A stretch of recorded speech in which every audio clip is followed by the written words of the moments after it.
Assalamualaikum warahmatullahi wabarakatuh. Alhamdulillah, alhamdulillahirabbil alamin. Wassalatu wassalamu ala asrofil anbiya'i wal mursalin Muhammadin wa ala alihi wa ashabi ajmain. Asyhadu an la ilaha illallah wahdahu la syarikalah wa asyhadu anna Muhammadan abduhu wa rasuluhu la nabiyya ba'dah. Allahumma sholli ala Muhammad wa ala alihi wa ashabihi ajmain, amma ba'd.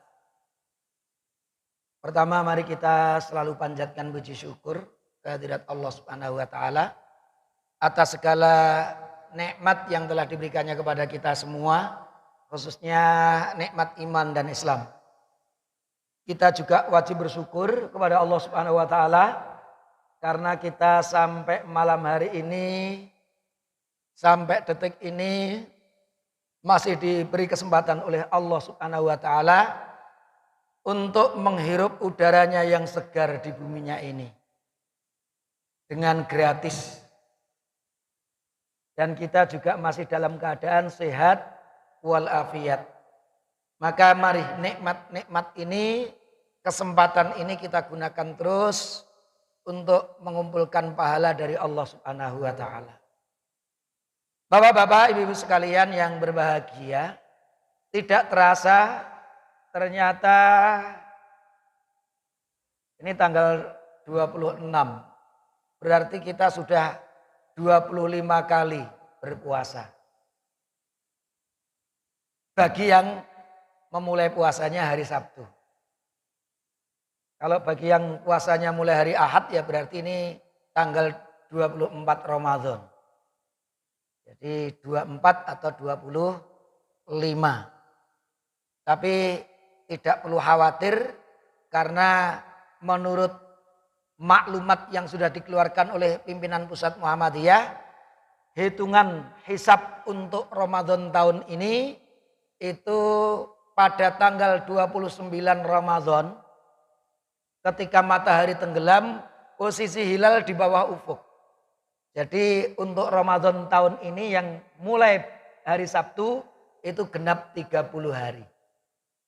Bagaimana yang mulai puasanya hari Ahad? Tanggal 29 Ramadannya, ketika matahari tenggelam, posisi hilal di atas lebih dari 4 derajat, 4, dulu ukuran imkanuru'yah itu 2 derajat. Tapi baru-baru ini diperbarui oleh Kementerian Agama, kemungkinan dilihat atau imkanuru'yah itu jadi 3 derajat. Kebetulan kemarin pas 29 Sya'ban itu posisi hilal 2,1 derajat. Jadi ketika FPI itu timnya melihat hilal, FPI maksudnya bukan Front Pembela Islam ini, Front Persaudaraan Islam, karena yang satunya sudah dibubarkan. Jadi timnya itu melihat, meyakini, melihat dan disumpah. Tapi ternyata sumpahnya tidak diterima. Tuh ada ingkaruru'yah berarti.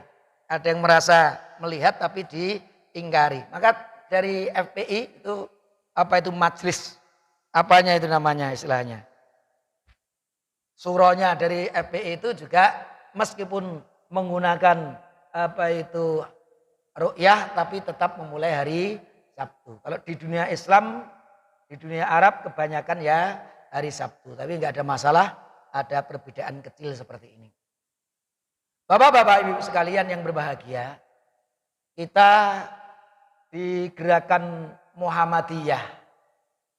Muhammadiyah itu ternyata istilah Muhammadiyah itu sudah lama ada itu. Saya baca di dalam kitab tafsir Ibnu Katsir, itu disebut di sana itu ada al-ummah al-Muhammadiyah.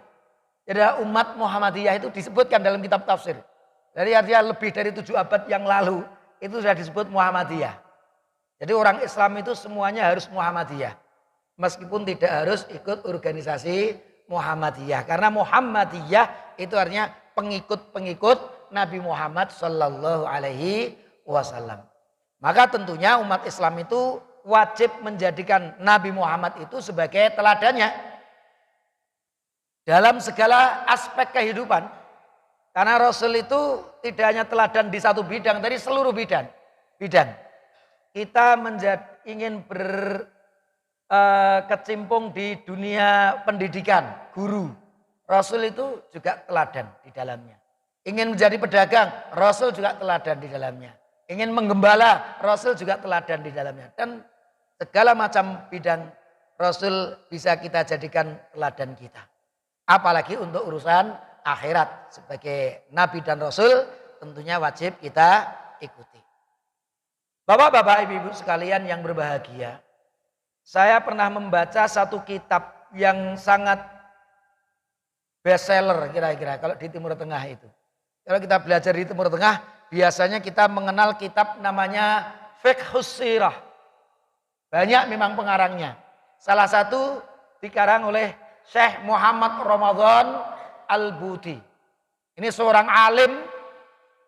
Kalau kadang-kadang nyebut ulama, seorang ulama itu sebenarnya ya salah itu. Kalau seorang itu alim, karena jamaknya alim itu ulama, itu jamak dari alim. Kalau seorang ulama itu kalau kita tahu bahasa Arab itu ada kerancuan. Seorang alim atau sebagian ulama itu boleh. Kalau seorang ulama lah ini salah. Seorang alim dari Suriah yang sekarang bergula itu. Syekh Muhammad Ramadan Al-Buti dalam kitab Fiqhus Sirah. Kitabnya cuma tipis gini ini. Fiqhus Sirah. Jadi menulis sirah Rasul tapi setiap poin-poin dari dakwah dan perjuangan Rasul di sana diambil ibrah. Yang menarik ketika Rasul masuk ke kota Madinah. Ternyata di dalam kitab Fiqhus Sirah itu ada 3 hal yang menjadi prioritas Rasul untuk dilakukan. Ini juga tentunya pembelajaran untuk kita. Kalau kita ingin dakwah kita berhasil, perjuangan kita itu berhasil seperti Rasulullah SAW, mari kita ikuti. Untuk membangun peradaban, ternyata Rasulullah melakukan 3 hal yang utama ini, prioritaskan oleh Rasul. Yang pertama, Rasul membangun masjid. Bahkan Masjid Nabawi ini kalau kita lihat dalam sejarah, ini wakaf pertama di dalam Islam. Karena ketika mau bangun masjid, itu ternyata tanahnya itu milik Bani Najjar. Kemudian ketika mau dibeli oleh Rasul, ternyata ini saya jual kepada Allah Subhanahu wa ta'ala. Akhirnya tanahnya dari Bani Najjar itu diwakafkan untuk umat Islam. Untuk mencari ridha Allah Subhanahu wa ta'ala. Jadi kalau kita bicara wakaf pertama kali dalam Islam yang kita kenal ya Masjid Nabawi itu. Dan Masjid Nabawi itu mengalami perkembangan perluasan. Abdurrahman bin Auf pernah mendanai perluasan masjid. Termasuk Utsman bin Affan juga pernah mendanai perluasan masjid. Jadi tidak sekali dibangun, melebar. Sekarang pun sudah pelebarannya luar biasa. Rumah Rasul yang dulu di luar masjid, sekarang ada di dalam masjid saking diperluasnya Masjid Nabawi tersebut. Bapak-bapak, ibu-ibu, jadi kalau kita lihat prinsipnya masjid itu bagi umat Islam itu nggak perlu banyak-banyak.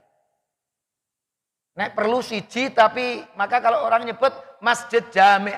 Ngapa disebut jami'? Jami' itu yang mengumpulkan umat sedaerah itu. Itu kalau ada satu masjid yang besar jami' yang bisa mengumpulkan semua masyarakat yang ada di sekitarnya, itu luar biasa. Seperti yang dilakukan oleh Rasulullah terkonsentrasi di Masjid Nabawi. Memang kalau lihat sejarah Rasul itu kalau hari Sabtu menurut informasi itu sering berkunjung ke Kuba. Untuk sholat di sana karena sebelum ada Masjid Nabawi, Rasul sebelum ketika pertama hijrah di Kuba beberapa hari membangun masjid di sana sebelum beliau benar-benar datang ke Madinah. Karena dulu Kuba itu di luar Madinah. Sekarang karena Madinah mengalami pelebaran, perluasan itu masuk di dalam Madinah. Bapak-bapak, ibu, bahkan ada satu cerita yang luar biasa menarik untuk dikaji. Itu pentolannya itu Abu Amir Ar-Rahib. Ini mantan pendeta. Karena namanya pun sebutannya pun kunyahnya juga Ar-Rahib, pendeta. Ini memang mantan pendeta masuk Islam tapi ini termasuk munafik. Yang kita terkenal itu kan Abdullah bin Ubay bin Salul. Ini juga ada tokoh. Kita nggak akan tahu kalau tidak diinformasikan oleh Allah Subhanahu wa taala. Karena yang namanya nifak, kemunafikan akidah maksudnya. Itu orang itu bisa bersyahadat, mungkin membaca Al-Qur'annya itu lebih fasih dari kita. Tapi ternyata tujuannya ingin menghancurkan Islam dari dalam karena lisannya mengutarakan Islam, tapi dalam hatinya ingin menghancurkan umat Islam. Na'udzubillahi min dzalik. Kalau ada orang seperti itu, maka termasuk nifak. Siapa yang tahu? Hanya dirinya dengan Allah Subhanahu wa taala. Nahnu nahkumu bidzawahir. Kita itu hanya menghukumi yang zahir-zahir saja. Nek salat tiap hari 5 waktu rajin ya itu ya dia muslim berarti salat. Karena begitu saja. Bapak-bapak, ibu-ibu, Abu Amir ini ternyata punya link dengan Romawi. Dan mengumpulkan kelompok orang munafik itu mencari cara bagaimana cara memecah belah umat. Akhirnya mereka dengan cara apa? Membangun masjid. Ya sekitar 4 kilo dari apa itu Masjid Nabawi itu. Ke arah barat daya. Jadi dekat dengan Kuba. Ketika sudah jadi, menariknya, kelompoknya Abu Amir Ar-Rahib ini minta Rasulullah untuk meresmikannya. Dan Rasul siap menyanggupi. Meresmikan masjid yang dibangun oleh Abu Amir Ar-Rahib ini. Tapi Rasul kebetulan mau perang Tabuk. Akhirnya beliau, saya pergi dulu, nanti pulang dari perang Tabuk. Setelah pulang dari perang Tabuk, ternyata mendapat informasi dari malaikat Jibril. Itu juga turun ayat. Yaitu surah At-Taubah ayat 107. A'udzubillahi minasyaitonirrajim. Walladzina ittakhadhu masjidan dzirara wa kufran wa tafriqam bainal mu'minin. Dan seterusnya. Dan sebagian mereka orang-orang munafik itu ada yang membangun masjid. Tujuannya apa? Dziraran. Untuk membahayakan, merusak umat Islam. Wa kufran, untuk apa? Untuk kekufuran. Karena nifak itu bagian dari kekufuran. Jadi kongko-kongko orang-orang munafik itu. Supaya umat Islam itu. Wa tafriqam bainal mu'minin. Dan untuk memecah belah umat mukmin. Nah, tujuannya itu. Jadi yang mendirikan orang munafik, tujuannya ini untuk memecah belah umat. Untuk kekufuran. Dan juga untuk apa itu membahayakan, merusak persatuan dan kesatuan umat Islam waktu itu. Maka ketika turun ayat ini disampaikan oleh malaikat Jibril, maka sebelum beliau sampai kota Madinah, beliau bahkan memerintahkan beberapa sahabat untuk langsung mendatangi masjid itu untuk menghancurkan masjid itu. Bahkan dalam riwayat masjid itu dijadikan sampah setelah dirusak, dihancurkan. Bapak-bapak, ibu sekalian yang berbahagia, karena memang masjid itu pusat ibadah. Luar biasa. Maka di Eropa, di Cina itu masjid mereka takut. Kenapa? Nek masjid, wah mesti itu. Paling tidak sholat 5 waktu. Coba kalau lihat agama lain, mungkin seminggu sekali. Atau mungkin kurang dari itu. Kalau di Muslim, itu 5 kali sehari. Paling tidak itu. Belum kalau ada kajian-kajian rutin. Setiap saat yang namanya masjid itu rame. Maka orang melihat masjid itu rame terus itu menakutkan. Karena salah satu keistimewaan agama kita itu, kalau orang berada di dalam agama yang lurus, itu menakutkan. Jadi menjadikan orang yang tidak muslim itu takut. Salah satu keistimewaan agama Nabi Muhammad, syariat Nabi Muhammad. Jadi bahasanya apa itu ada beberapa keistimewaan syariat Nabi Muhammad dibanding syariat-syariat yang lain. Salah satunya adalah membuat musuh takut. Itu keutamaan atau keistimewaan dari agama syariatnya agama Islam, syariat Nabi Muhammad sallallahu alaihi wasallam. Takut. Nah, di Eropa itu lihat mereka katanya kalau ada orang sholat pakai jilbab itu di jalan-jalan itu kayak mereka itu dijajah oleh Islam.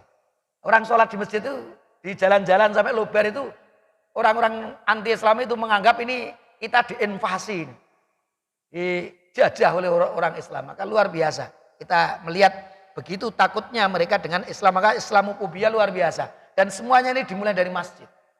Pusat ibadah, pusat zikir, juga pusat dakwah, pusat pendidikan, pusat musyawarah, pusat perjuangan, luar biasa. Maka benar, pertama kali yang harus ada itu adalah masjid sebagai pusat segalanya untuk kebaikan. Bahkan gerakan sosial, zakat, infak, sedekah juga bisa dimulai dari masjid. Inilah luar biasanya masjid. Maka kalau kita punya masjid yang jami' itu luar biasa seperti Masjid Nabawi yang memang menjadi pusat dari perjuangan dan dakwah Rasulullah Sallallahu Alaihi Wasallam. Karena Rasul pun juga sebenarnya bersabda, "Sholatur rajuli ma'ar rajuli azka min sholatihi wahdahu." Sholatnya seseorang dengan seseorang yang lain, artinya berdua, itu lebih baik daripada sholatnya sendirian. Wa sholatuhu ma'ar rajulaini azka min sholatihi ma'ar rajul. Dan sholatnya bersama dua orang, yaitu bertiga, itu lebih baik dari sholatnya dengan satu orang yang lain, berdua. Dan Rasul menutup, wa ma kana aktsar kana ahabbu ilallah. Kalau semakin banyak jamaahnya, maka itu semakin dicintai oleh Allah dan semakin menakutkan musuh-musuh Allah Subhanahu wa ta'ala. Bayangkan kalau kita Idul Fitri itu setiap 5 waktu itu Idul Fitri itu. Masjid itu kebak semuanya, itu luar biasa untuk syiar umat Islam. Tapi insya Allah di daerah kita juga satu kampung banyak masjid, saya yakin tidak ada satupun masjid diror.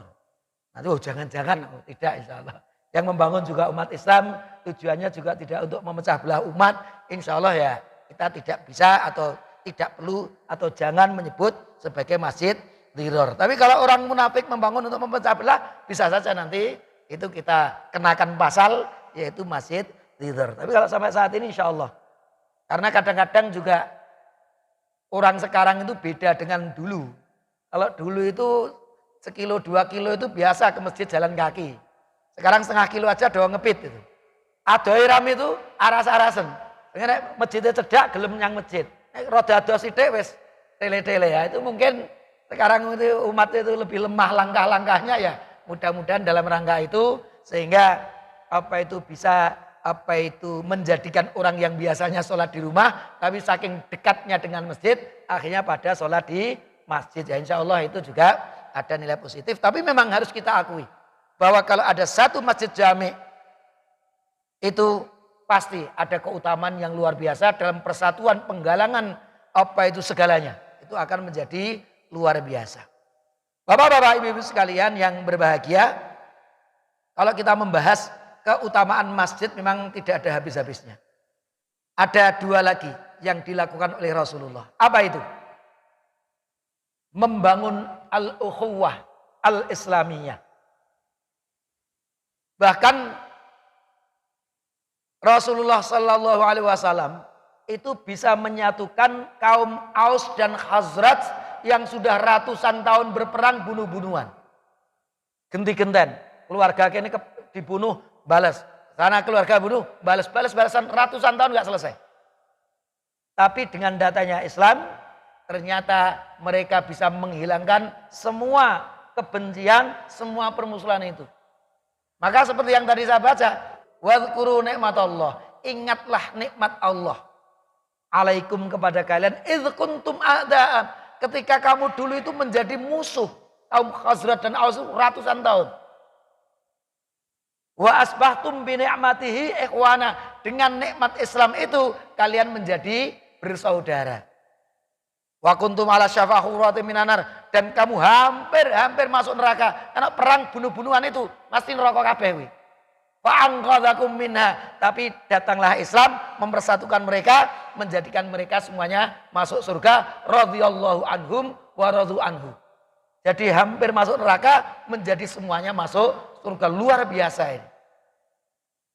Bahkan kalau kita melihat sejarah hijrahnya Rasul, itu kalau kita lihat umpamanya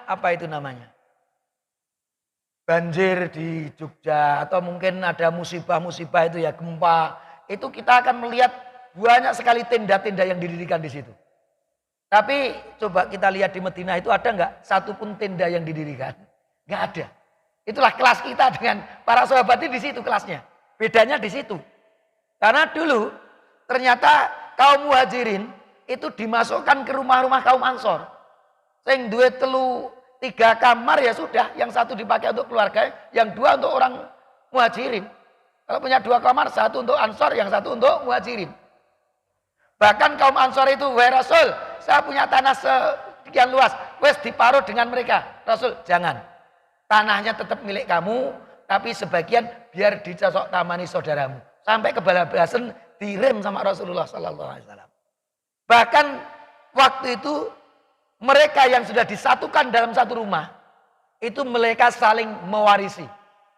Saling mewarisi sampai turun ayat mawaris. Jadi sebelum turun ayat mawaris, itu yang dipersatukan dalam satu rumah, itu saling mewarisi. Tapi begitu turun ayat mawaris, kalau tidak ada penyebab-penyebab untuk mendapatkan waris, ya tentunya tidak berhak untuk mendapatkan warisan. Itulah cara Rasul menyatukan umat. Bapak-bapak ibu sekalian yang berbahagia. Ukhuwah itu, persaudaraan itu banyak sekali kan. Ada al-ukhuwah ad-dairiyah, kedairahan. Iki sayangan karo Blimbing karo Norjo, itu beda itu kalau kelasnya cilik. Karena apa itu badminton itu persahabatan kan pemusuhan. Yo tanding yang musuhan. Itu nanti sudah ada persaudaraan antar daerah. Nanti kalau lawannya apa itu bekunang ya jadi kelurahan kan itu. Saya merasakan itu, mungkin kalau kita lihat sekarang ini orang Bugis yang ada di Makassar di Sulawesi sana, itu jauh dan sukunya beda. Tapi begitu saya ketemunya itu di Baghdad, wah ini sedulurku langsung rangkulan. Kamu dari mana? Dari Makassar, saya Bugis, jadi dia orang Bugis memang. Tapi begitu tahu orang Bugis dari Makassar, wah sedulur, langsung rangkulan. Kenapa? Karena di negara lain itu satu keluargaan itu. Padahal jauh loh kalau sekarang itu. Dari sini ke Makassar ini jauh sekali. Tapi begitu ketemunya di luar negeri itu jadi cedak. Wah Indonesia pada langsung rangkulan. Bisa. Itu kan apa itu watoni. Sukuan, kebangsaan, negara. Tapi al-ukhuwah al-islamiyah itu tidak mengenal suku. Tidak mengenal bangsa. Tidak mengenal negara. Siapapun kalau dia itu muslim, itu adalah saudara kita. Meskipun di Eropa, meskipun di Afrika, meskipun di negara Amerika yang sangat kita benci. Tapi kalau ada seorang muslim, wah itu saudaraku. Ada seorang pendeta masuk Islam, mengislamkan banyak jamaahnya. Wah alhamdulillah tambah saudara. Langsung, meskipun kita belum ketemu. Tapi begitu, wah itu saudaraku. Gampangannya kalau kita umroh itu ketika lihat macam-macam anak sing bude wireng itu kita mau apa itu wireng-wireng iki. Wireng-wireng ini apa? Enggak mungkin seperti itu. Alhamdulillah, ternyata saudara kita banyak sekali. Hitam ada, putih ada. Begitu. Di Indonesia kalau orang Islam itu ngelihat orang Cina, sipit ada gitu-gitu. Itu kadang-kadang ya tanda muncul itu, kadang-kadang muncul itu. Ketidaksukaan. Tapi begitu mereka masuk Islam coba. Begitu orang itu masuk Islam, entah konglomerat, entah yang miskin. Tapi dia masuk Islam menjadi Islam taat. Wah, saudaraku tambah. Jadi yang kebencian tadi karena mungkin sukunya beda, kan itu hilang langsung itu dengan datangnya Islam. Itulah ukhuwah yang paling kuat. Itu adalah al-ukhuwah al-islamiyah. Dan ini paling langgeng. Kalau ukhuwah itu hanya basyariah, ukhuwah itu hanya watoniyah, itu ya neng dunia paling tidak. Nah apalagi ukhuwahnya itu ukhuwah politikiyah. Itu paling 5 tahun wis rampung itu. Rong 5 tahun wis kadang-kadang koalisinya wis rusak kan gitu. Tapi kalau ukhuwahnya Islamiyah itu langgeng sampai akhirat nanti, tidak akan pernah lepas. Makanya ukhuwah yang paling kuat yang dibangun oleh Rasulullah ukhuwah ini. Ukhuwah itu kita saling mengenal. Setelah saling mengenal, saling memahami. Setelah saling memahami, saling membantu. Setelah saling membantu, saling menjamin. Saling menjamin, at-takaful, itu sudah sangat tinggi. Maka ketika ada seseorang yang meninggal, ditanya oleh Rasul, punya hutang? Punya Rasul. Ada harta yang digunakan untuk nyaur hutang? Ada Rasul, sholatkan. Suatu saat didatang lagi. Punya hutang? Punya. Ada hartanya, peninggalannya untuk nutup hutang? Enggak ada Rasul. Shollu ala sahibikum. Ya sudah, kalau begitu sholatkan saja saudaramu ini. Rasul enggak mau nyolatkan. Tapi ternyata ada yang at-takaful, ada yang menjamin. Rasul, hutangnya si mayit ini berapapun saya yang nutup bayar Rasul. Karena ada yang menjamin, akhirnya Rasul mensolatkan jenazah itu. Ada yang menjamin. Ya, at-takaful ini menumbuhkan sifat apa? Al-ithar. Dalam surah Al-Hasr ayat 9 itu disebutkan oleh Allah, wa yu'thiruna ala anfusihim walau kana bihim khasasah. Dan mereka itu mendahulukan saudaranya terhadap dirinya sendiri meskipun dirinya juga membutuhkan. Tapi al-ithar mendahulukan orang lain. Wesek. Kira di dunia PNS itu luar biasa itu. Sama-sama guru rebutan sertifikasi. Jenengan riyen mawon, kula tahun belakang saja. Mboten jenengan riyen mawon. Saiki kan bos sian gawe. Nah, itu. Tapi kalau ini jenengan riyen mawon. Kula mengke mawon. Al-isar, mendahulukan orang lain meskipun dia juga butuh. Maka orang berjihad itu sebenarnya al-isar. Siap bersakit-sakit untuk sejahteranya dan nikmatnya orang lain. Bahkan siap siap dengan nyawanya untuk apa? Untuk hidupnya saudaranya. Supaya saudara-saudaraku bisa hidup nikmat, tidak ada musuh-musuh yang menyerang, maka saya siap untuk yang paling depan untuk melawan orang-orang kafir. Ini apa? Al-isar, mendahulukan orang lain meskipun dia juga butuh itu. Tapi biar orang lain yang hebat, saya yang berjuang, mudah-mudahan seperti itu. Meskipun ternyata yang gugur di medan juang menjadi mujahid itu juga tentunya luar biasa keutamaannya dari Allah Subhanahu wa taala. Bapak-bapak, Ibu sekalian yang berbahagia. Setelah Rasulullah mampu untuk menyatukan umat ini, umat Islam sudah menyatu satu kesatuan ini. Meskipun wataknya beda-beda, tapi bisa disatukan. Ada Umar bin Khattab yang meledak-ledak. Ada Abu Bakar As-Siddiq yang sangat bijak. Tapi semuanya tadi bisa dirangkul. Dengan berbagai watak yang berbeda-beda. Maka kalau nanti di kalangan umat Islam itu watak itu beda-beda itu ya mestinya harus kita sadari. Karena memang ya jari ini nek watuk itu gampang obate. Ini nek watak itu ya angel diobati. Kayak pil ya ora mandi itu watak itu. Watake ngono ki ya angel. Hanya yang bisa ngerem itu karena paham agama, nek ngene iku dosa bisa ngerem. Kalau tidak ada filter dari agama yang kuat, nanti wataknya bisa yang buruk-buruk maksudnya, itu bisa melanggar aturan Allah Subhanahu wa taala. Maka ini nek watuk gampang obati, nek watak nyat yo angel. Lah, watak ini memang tidak bisa disatukan. Tapi ternyata Rasul bisa merangkum, ada yang keras, ada yang bijak, ada yang lemah lembut, ada yang ingin cepat-cepat, itu semuanya bisa dirangkul oleh Rasul menjadi satu.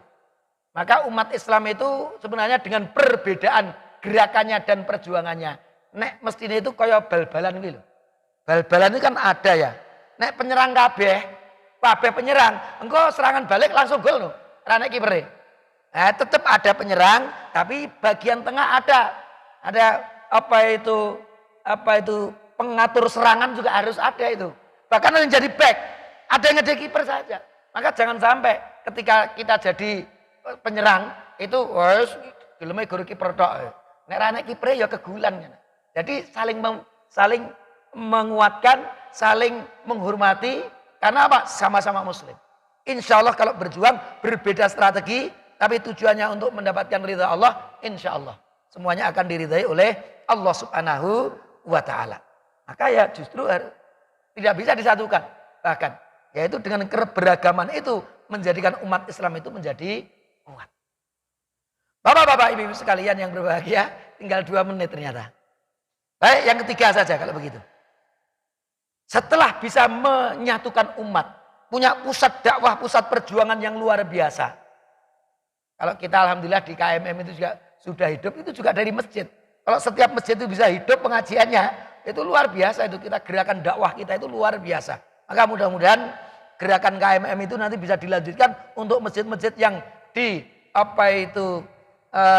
datangi itu bisa semuanya memiliki kegiatan yang banyak sehingga menghidupkan dakwah dan ibadah di tempat masing-masing. Bapak-bapak, setelah sudah memiliki pusat dakwah, pusat perjuangan yang kuat, kemudian persatuan umat juga kuat, Rasulullah yang ketiga itu membuat undang-undang. Ada yang menyebut ad-dustur, ada yang menyebut al-wasaiq atau wasiqah, konstitusi. Ada yang menyebut sahifah, Mungkin kalau kita itu biasa mendengar kalau di Indonesia kan itu menjadi istilahnya piagam. Piagam. Karena piagam itu dibuat di Madinah, maka kemudian disebut dengan piagam Madinah. Itu kalau kita lihat wathiqah Madinah, dustur Madinah, sahifah Madinah, itu piagam Madinah. Apa itu di situ itu? Luar biasa, mengatur antara sesama muslim, mengatur muslim dengan Arab non muslim, juga mengatur umat Islam dengan bangsa-bangsa yang lain termasuk Yahudi. Maka itu Bhinneka Tunggal Ika juga di sana itu. Di Madinah itu. Ada Yahudinya, ada yang kafir, ada yang munafik, tapi mereka satu dalam kesatuan di Madinah. Salah satu aturannya apa? Kalau ada pihak musuh yang ingin mendolimi Madinah, menghancurkan Madinah, maka semua penduduk Madinah harus bersama-sama menjaga Madinah dari serangan dari luar. Tapi ternyata ketika terjadi perang Ahzab atau perang Khandaq, itu orang-orang Yahudi banyak mereka sukunya, tapi dari suku Bani Quraidah. Ini ternyata ikut pasukan kafir ingin menyerang umat Islam. Tapi akhirnya alhamdulillah ucar-kacir mereka balik ke Mekah lagi. Lah ini akhirnya orang-orang Bani Quraidah itu yang rumangsane bar perang itu mereka menguasai Madinah, ternyata koncone do karang kabut balinya Mekah luntang-luntung balik neng Madinah. Wis kisinan jane. Tur yo mentiya wis wedi. Dan benar apa yang dikhawatirkan. Begitu perang selesai, Rasul perintahkan, "Wahai umat, pasukan, keluarkan Bani Quraidah dari Madinah karena telah mengkhianati perjanjian kita." Yang sudah dilakukan dalam piagam Madinah sudah perjanjiannya kuat sekali dan ditaati semuanya. Tapi Bani Quraidah berkhianat, usir. Tapi ada satu kasus yang luar biasa menariknya. Apa sabda Rasul? La yusalliyanna ahadun al-asra illa fi Bani Quraidah. Hei pasukan, jangan sekali-kali kalian sholat asar kecuali kalau kalian sudah sampai Bani Quraidah. Akhirnya pasukan berangkat ke Bani Quraidah. Tapi ternyata ketika waktu asar datang dan ternyata Bani Quraidah itu masih jauh. Kira-kira kalau Bani Quraidah itu ngisa itu baru sampai ini. Maka terjadilah perdebatan yang seru waktu itu. Yang satu ingin sholat asar di jalan. Karena berjihad itu juga perintah Rasul.